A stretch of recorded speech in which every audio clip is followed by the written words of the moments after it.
Hi class, this week we're going to be talking about weather. There are 6 parts of weather: temperature, atmospheric pressure, wind, humidity, precipitation, and cloudiness. We are going to be focusing on temperature. We're learning how to categorize our weather terms into one of 2 categories: hot and cold weather. At times, weather terms may fit into both categories, but it's not important to put the words in the right category. It is important to place the words in a category that makes sense. We need to show others why we think a weather term fits in one category, the other category, both, or neither. For our exercise, we will use these definitions. Hot weather is defined as weather that is over 80 degrees Fahrenheit. Cold weather is defined as weather that is under 50 degrees Fahrenheit.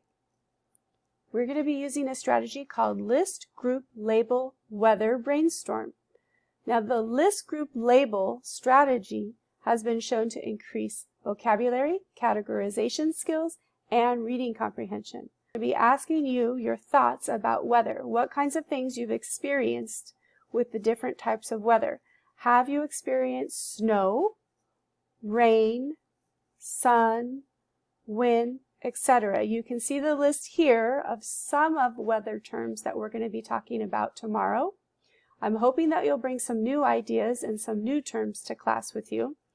And I would like to know what you think about the way that the different weather terms smell, how do they feel, and what kinds of things can you do and what kinds of things can you not do when you're experiencing different types of weather. We're going to put these weather terms in 2 different categories: hot, which is greater than 80 degrees Fahrenheit, and cold, which is lower than 50 degrees Fahrenheit.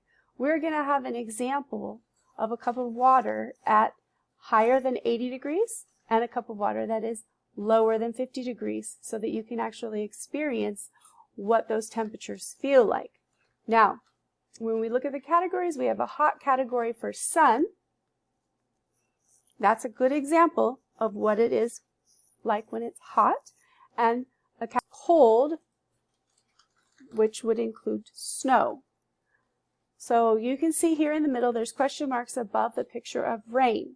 Where would you put rain? Would you put it in the hot weather category or the cold weather category? Think about that for a minute and we'll come back to it. I'm going to ask you tomorrow to think in class. What category does your weather word belong to?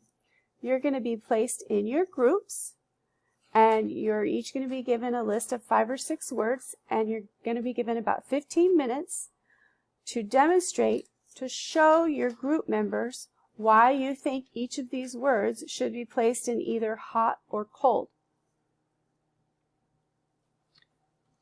So here's an example. Let's say group 2 has a list that includes wind, fog, thermometer, cloud, and summer.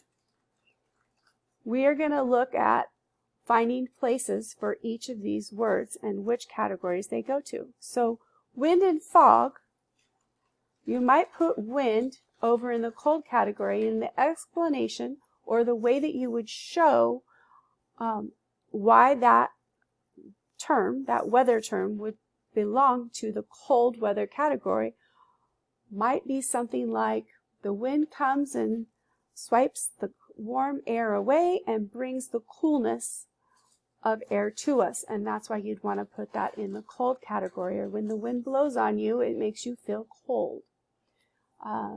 For fog, you might want to put that in the hot weather category, because you know that when cold and hot meet, you're going to get some sort of condensation, and you need condensation to have fog. Let's look at a few other words: thermometer, cloud, and summer. Now, thermometers, you can see the cold thermometer is over in the cold weather category, and the hot thermometer is over in the hot weather category. That means that you're going to have a higher temperature or a lower temperature, depending on which thermometer reading you get. Let me go back.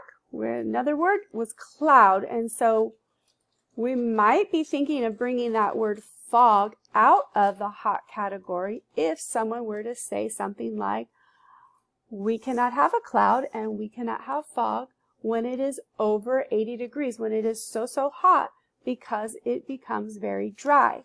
And we need condensation in order to have a cloud or fog. Now, clouds are kind of tricky, so we'll want to be doing some more investigating with them. But right now, it looks like Group 2 decided to put the clouds in neither of the categories, because when it's very hot, it can be dry, as well as when it's very cold, it can be very dry. There's no water in the air, there's no humidity, there's no condensation, which means there's no cloud. Group 2 also chose to put summer in the hot category. Now, with your experience of summer, does that sound right to you? Bring those experiences to class tomorrow and we will talk about them.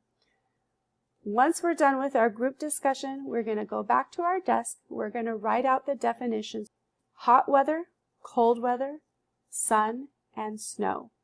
So be ready with those definitions on your computers when you come in. If you have any questions, feel free to email me. If you'd like to review this video again, it is on my website, aarascone777.wixsite.com/mysite/teaching through technology, and you'll see it at the bottom there.